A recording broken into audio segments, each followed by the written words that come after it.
In chapter 1, we learned that an organization is a set of transactions, and all transactions that have a financial implication for the organization has to be recorded because we need to understand the performance of an organization.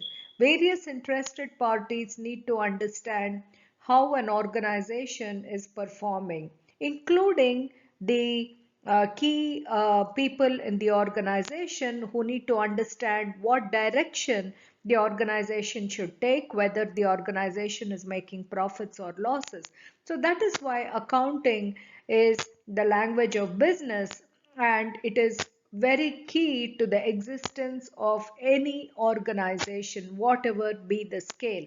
So in chapter 2, we learned how to do the measurement and communication process in the organization, which is referred to as the accounting cycle.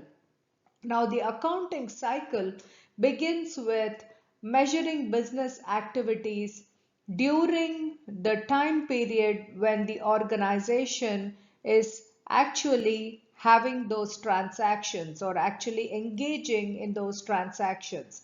For example, the company might begin by issuing common stock, and that is a transaction that has to be recorded, and we're going to see how that is done.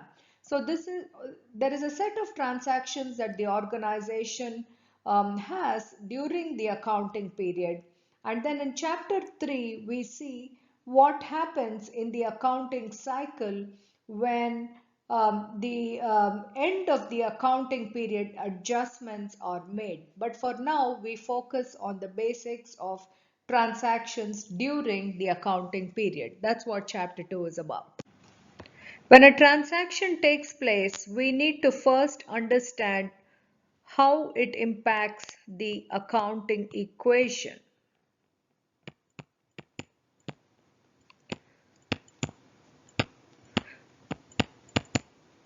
This is the first step in chapter 2. Then we try to understand how to record the transaction as a journal entry. What's the meaning of journal entry? Think about the olden days when everything was not computerized. There were actual journals in which accounting transactions were recorded systematically and chronologically every day as and when they occurred. So a journal entry refers to a system where all accounts impacted by a financial transactions or by a financial transaction is recorded in the form of a journal entry. After that, similar transactions or like transactions are put together in a T account.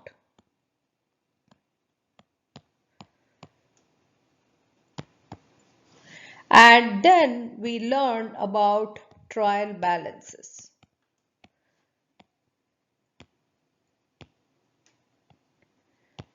We look at trial balance very briefly, but we will focus mostly on these three parts today. Let us look at the first transaction here.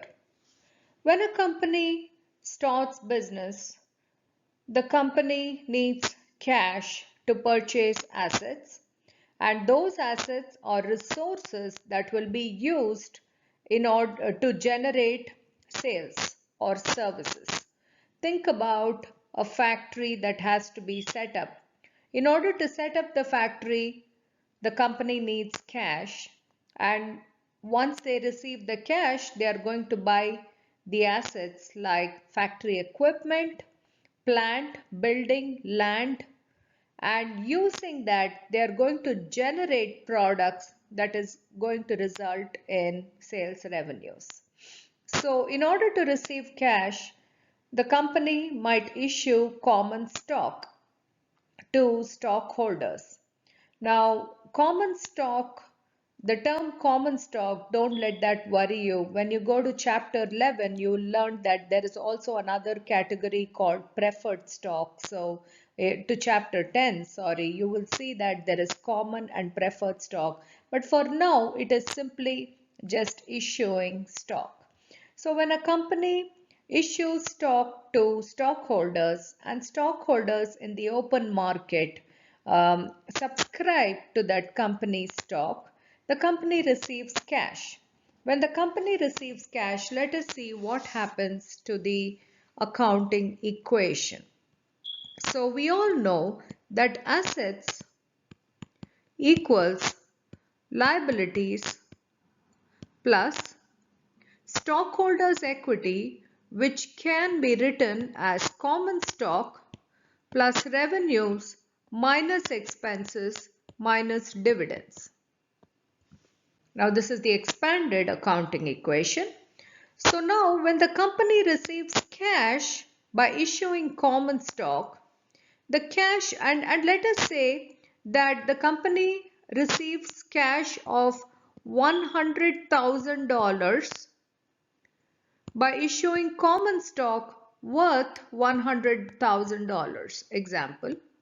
Now, the impact of this on the accounting equation is that cash goes up. There is more cash infused in the company, and cash is an asset. So the value of the asset goes up by $100,000 and the liabilities stay the same. This is also important to note. And common stock increases by $100,000 and everything else stays the same. Revenues, expense, dividends, all those stay the same. The common stock has increased. So cash has increased by 100,000 and common stock has increased by 100,000.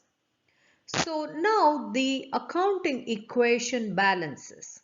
This is because in every transaction there is a give and there is a take, and that is why we have the double entry system of accounting or bookkeeping where there is one increase and that also is marked by another increase. The cash has increased and the common stock is also increased. Later you will learn that the double entry system of bookkeeping works in different ways, where it could be that a company purchases land with cash. Now, how would we record that transaction? Well, let us say the company purchases some land for $50,000. So the asset land goes up, but the asset cash goes down. So land goes up by $50,000 and cash goes down by $50,000 when a company purchases land using cash. So still the assets balance and the liabilities and the stockholders' equity stays the same. So therefore we can say that the accounting equation will always be balanced. Let us now look at this transaction. Company issues common stock for $100,000 in exchange for cash $100,000 in greater detail. So the company received cash of $100,000 and the company issued common stock for $100,000. So cash increased in the company. So let us now learn about T accounts, and that way we can learn about something very important, which is debits and credits.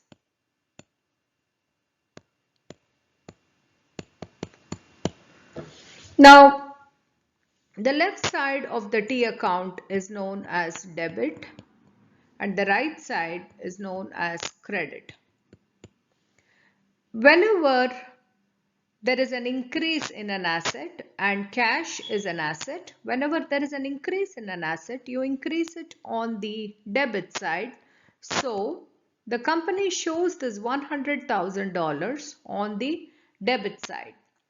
Now, when the company has an outflow, for example, let us say the company purchased some land worth $50,000 using this cash, then that would show up on the credit side. So every cash outflow would show up on the credit side. Every cash inflow would show up on the debit side. So the idea of the T account is that at any point a company can know what is the balance in any basic account. And T accounts are made for every account, not just cash. It can be for cash, buildings, land, salaries payable, stockholders' equity. Every account has a corresponding T account. Now, in order to learn a little bit more about debits and credits, let us learn about the dealer mnemonic. We have to know what is debited and what is credited. So we are learning about the dealer mnemonic. So the dealer mnemonic is a very important one. And what this tells us is that dividends, expenses, and assets, these are increased on the debit side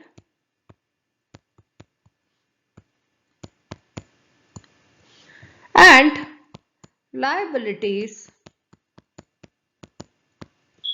owner's equity is for sole proprietors, and stockholders equity is the corresponding term used for companies. So liabilities, stockholders equity or owner's equity, and revenues, these are increased on the credit side.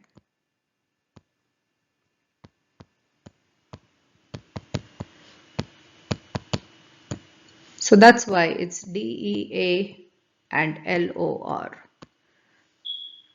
So if there is a reduction for assets, you show that on the credit side. If there is increase of liabilities, it is on the credit side. But if there is a reduction in the liability, you show it on the debit side. So that's how you have to interpret the dealer mnemonic. Now, having learned the dealer mnemonic, let's revisit the expanded accounting equation. We know that the basic accounting equation is assets equals liabilities plus stockholders equity. We increase assets on the debit side. So increase assets on the debit side. Increase liabilities on the credit side. And increase stockholders equity on the credit side.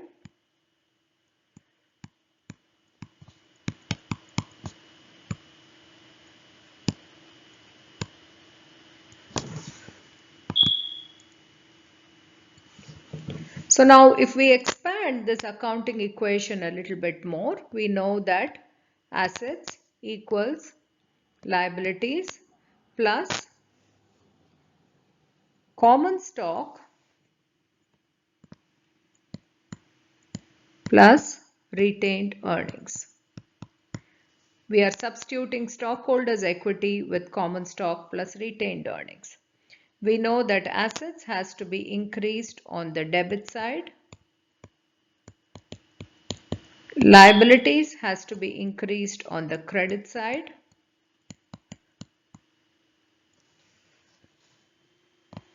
Common stock has to be increased on the credit side.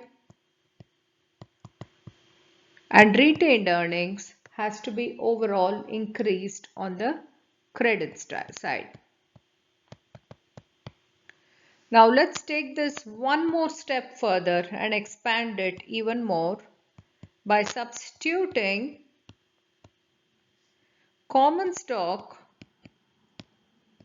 by substituting retained earnings with revenues minus expenses minus dividends.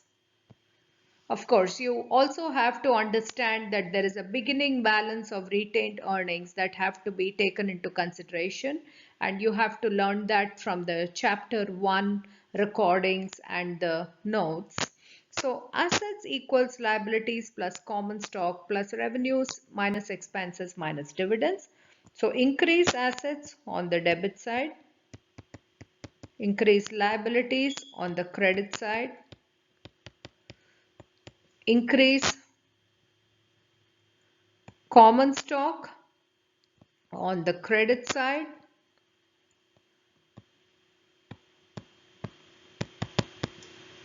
increase revenues on the credit side, increase expenses on the debit side, and increase dividends on the debit side. It's very important. So this is how the accounting equation, so each one corresponds to one of them. Revenues, credit, and then expense, here debit, and dividends, debit. Okay. And now last, let us learn how to record a journal entry using the same example. Cash has increased. So chronologically, let us say that this transaction took place on January 3rd, 2016. Now cash increased, and because cash increased, we are going to debit cash by writing this here in the journal. Imagine that in the olden days we did not have computers, so we referred to this recording of each transaction as a journal entry, a recording in a journal entry. So cash increased by $100,000 and common stock was issued for $100,000. Notice that I have indented this space. This indenting is always done to show the credit in the transaction. You always start with the debit in the transaction, and this amount should always equal each other. Now that we know how the dealer works, the rest of the transactions become easy to understand. Assets equals liabilities plus stockholders' equity. Company receives cash by borrowing money. So in this transaction, the give is what and the take is what? The company has taken or received cash, and let's say this is again $100,000. And the company is going to give a notes payable, which means it signed a note to perhaps the lender, who's the bank, saying, I agree that I will repay the money, or the company has agreed to repay the money of $100,000 later in the future. So the company has created a payable for itself, which is known as a liability, and specifically this is known as a notes payable. So company receives cash by borrowing money, and let's say the amount is $100,000. So what increases on the left side? Cash increases on the left side for $100,000 because the company has borrowed cash, and liabilities has increased for $100,000, and stockholders' equity remains the same. Now the journal entry is, we must date this and then debit cash $100,000 and credit notes payable $100,000.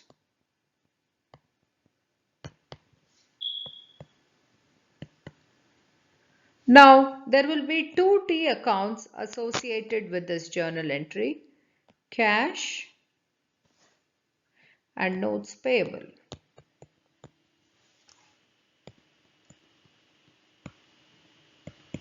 Cash has increased. So the previous transaction, let us say we had $100,000 already in the cash balance. This is just an example. Now there is an extra 100,000. So in the previous example, we received, because we issued common stock, we received this 100,000. And then I'm just doing it as an example to show you how the aggregation process is taking place. And here there is another 100,000 that the company has borrowed because of the borrowing from the bank. And the company has signed a note saying that it will repay this 100,000 in the future. Anything with the term payable means that it is a liability for the company. Now the company is looking for a place where it can do business. And let us say it has paid rent in advance and it has paid $10,000 rent in advance. This is again just an example.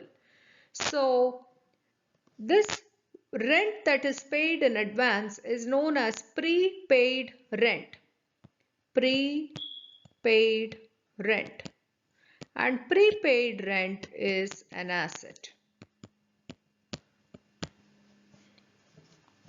Why is this an asset? Let us say you have some money in the bank and you go ahead and pay the rent for your apartment for 6 months in advance. And this means that you have the right to stay in the apartment for 6 months. And therefore, you have purchased a resource for yourself when you prepay the rent.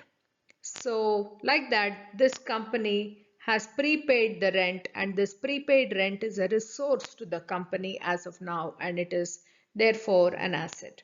The journal entry for that is prepaid rent debit $10,000 and cash credit $10,000, because if we were to pay money, we have to pay that with our existing cash balance. Let us look at the T accounts. The two T accounts that correspond with this transaction is prepaid rent and cash. So the prepaid rent is showing a balance of 10,000 because prepaid rent is an asset.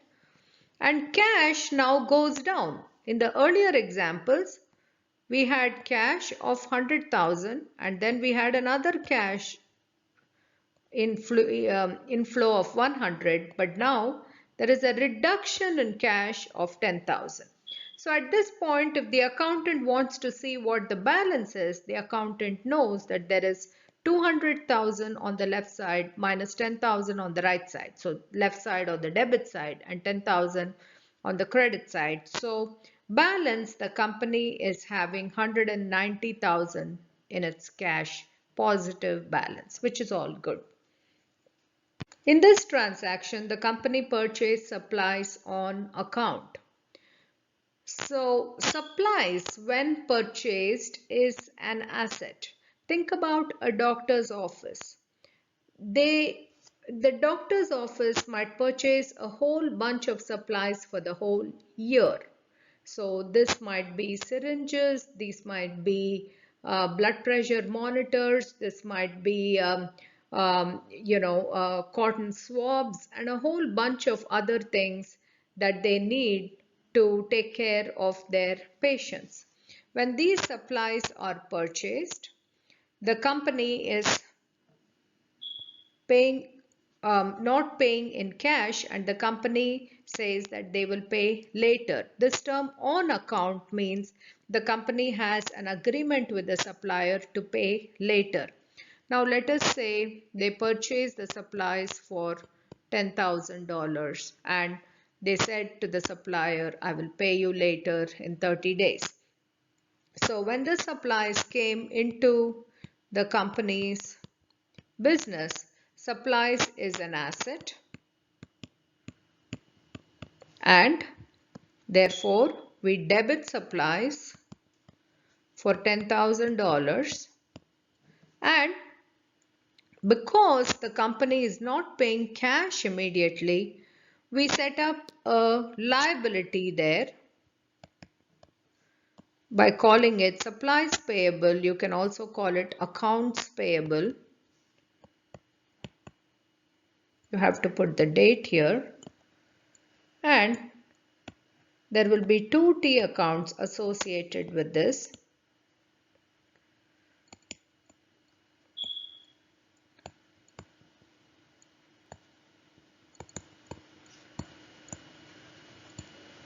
Now supplies is an asset, so we increase it on the debit side, and supplies payable is a liability. So liabilities according to the dealer, LOR, liabilities is increased on the credit side. In terms of the accounting equation, supplies is an asset, so asset increases by 10,000. Asset increases by $10,000 and liabilities increase by $10,000 and stockholders' equity stays the same. Let us now look at the next transaction. Company provides services on account for $20,000, let's say, for example. Now, the term on account means the company has provided services on credit terms, not received cash as yet. This in accounting parlance is known as accounts receivable.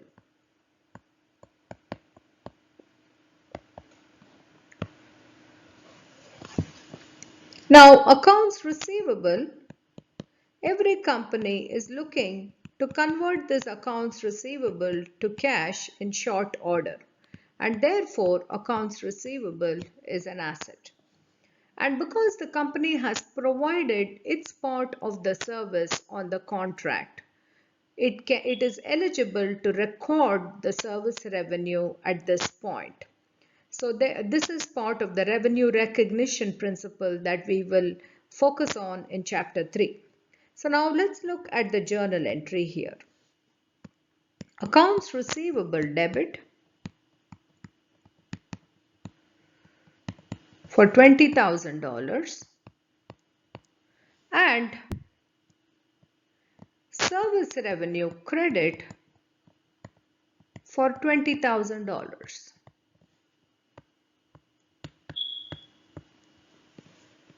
Now, why did we credit service revenue? Because as part of the dealer, we learned that every time liabilities, owner's equity, or stockholders' equity, or revenues increased, we credit that. So, in terms of the T account, accounts receivable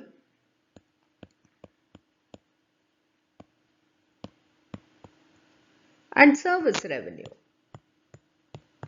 Because accounts receivable is an asset, we show that on the debit side.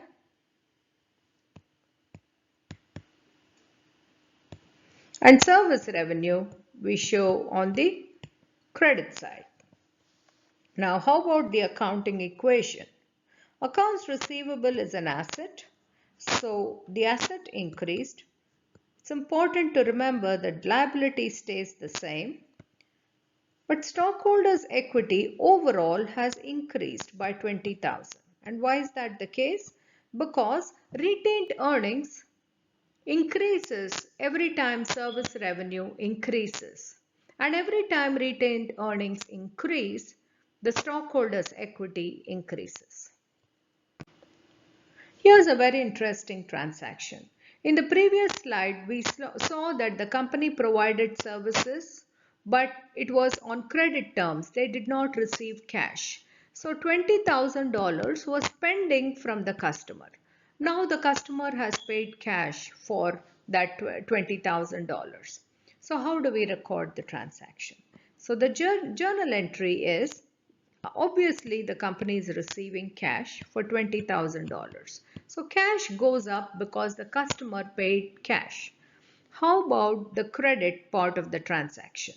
Notice that in the previous slide, we have already recorded the service revenue because the company has already done its part and provided the service in the earlier date itself. So today, when it received the cash, we have to credit accounts receivable because the accounts receivable asset is no longer going to be an asset in our books. We are converting that accounts receivable to cash. So the accounts receivable goes down and cash goes up.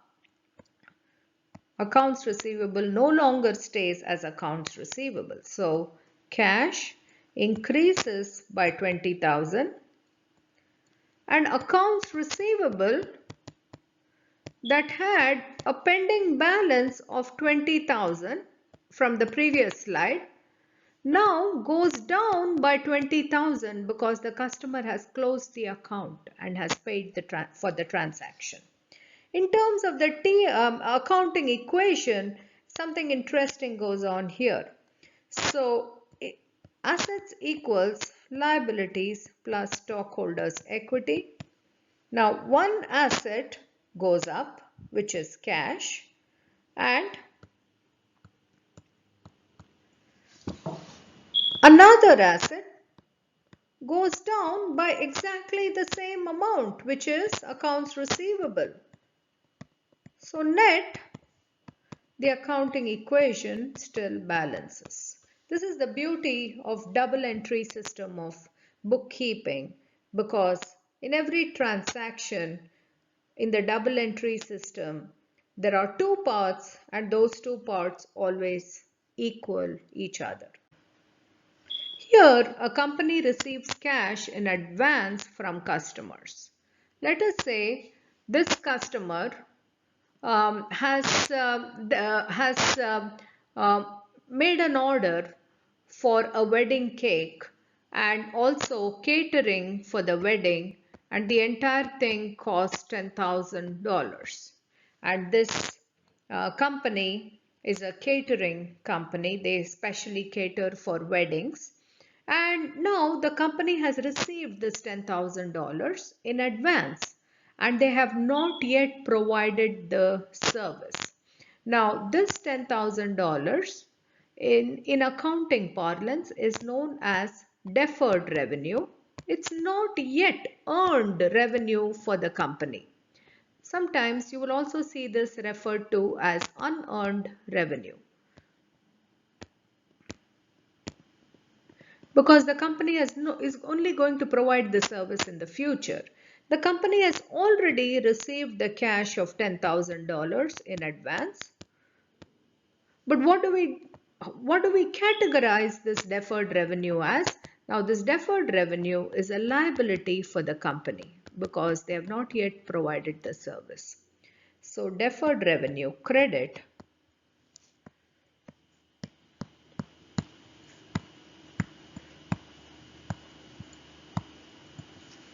$10,000 to T accounts because deferred revenue is a liability.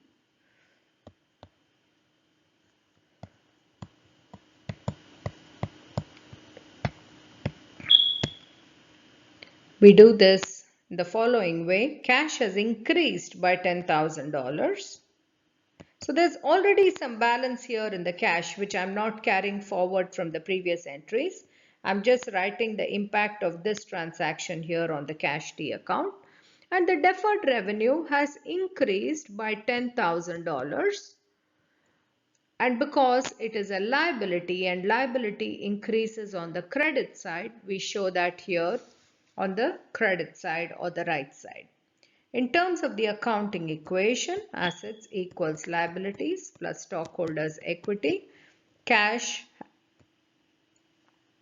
increases, so the assets increase, and liabilities increase.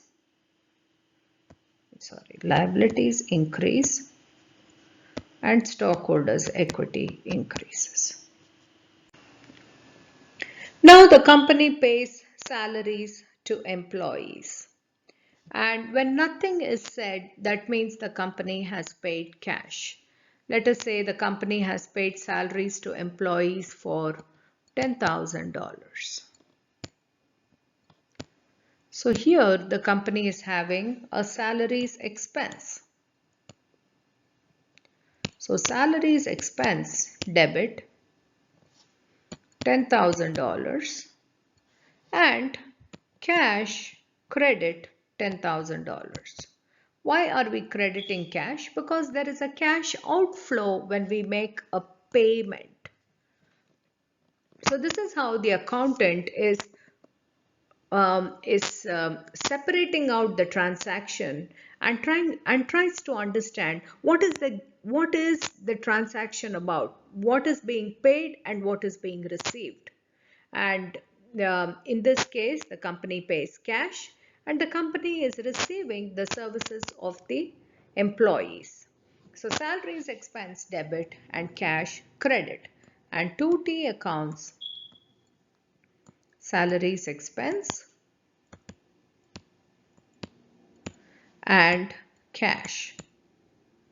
So the salaries expense goes up on the debit side. Why is that the case? Because all expenses, all dividends and all assets increase on the debit side. And cash is an outflow now because the company has paid out this cash to its employees. So the cash decreases.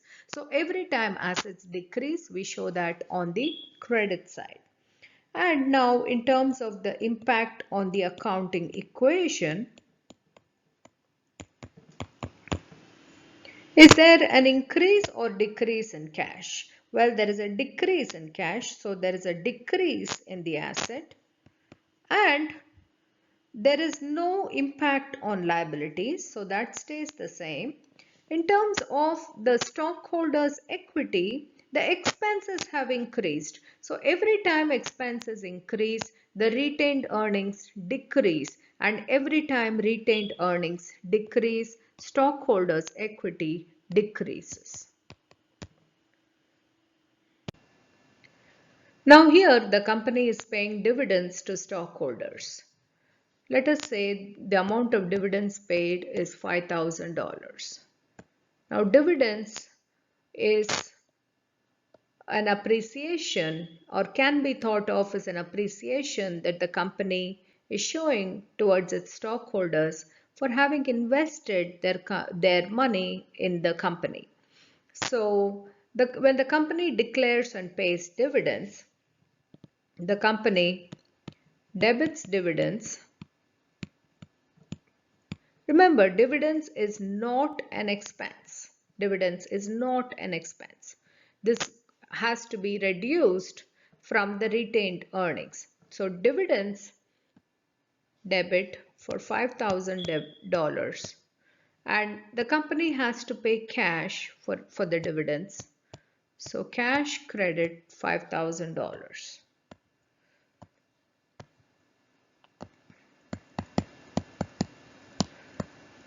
So every time dividends increase in the company, we show it on the debit side because of the dealer mnemonic. Dividends, expenses and assets increase, show it on the debit side or the left side. And every time the company pays out cash, we decrease the asset cash on the credit side. In terms of the accounting equation, assets equals liabilities plus stockholders' equity.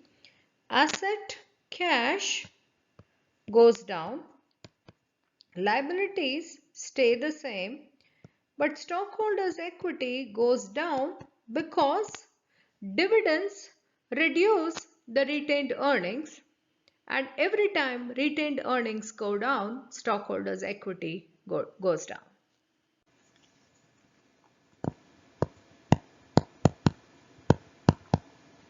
Let's now finally look at the trial balance. The trial balance is nothing but two columns, one showing all the debit balances and another showing all the credit balances. So for example, if your cash T account had several debits and several credits, and the net balance of the debits and credits came to $5,000, thereby meaning that the company had $5,000 of positive cash inflow net of all its cash outflows. So therefore, you will show cash here in your trial balance as 5,000. Then you are likely to the company is likely to have several other accounts like accounts receivable, accounts payable,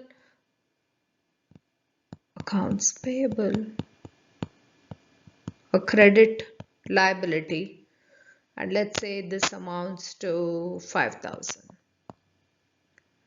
And then the company has some accounts receivable with a T account like this showing up to another 10,000. The company has something else, so on and so forth.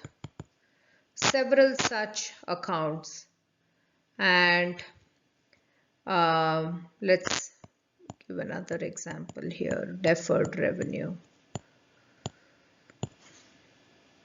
10,000. So the company might have several T accounts with several balances. So it's just an example. And what do you think should happen to the sum total of all debits and all credits if all the accounting is correct? Well, the debits should equal the credits. That gives us some indication that the accounting, the measurement process, and the recording was all headed in the right direction. However, just the mere act of this debits equaling the credits here does not tell us that everything was right in our recording of the company's transactions. For example, the accountant might have forgotten one entire transaction with both the debit and the credit. What would happen to this total here? Well, the total will still be the same. Debits and credits will still be the same. So we have to use the indication from the trial balance with caution, but it is still a useful tool to see that we are headed in an obvious right direction. Now, it is also important for us to know that trial balance is for internal purposes only. It is not one of the four financial statements. You're now ready to work out problems based on journal entries, T accounts, and impact of transactions on the accounting equation. So the more problems you're going to work out, the more you're going to have confidence with this material and beyond.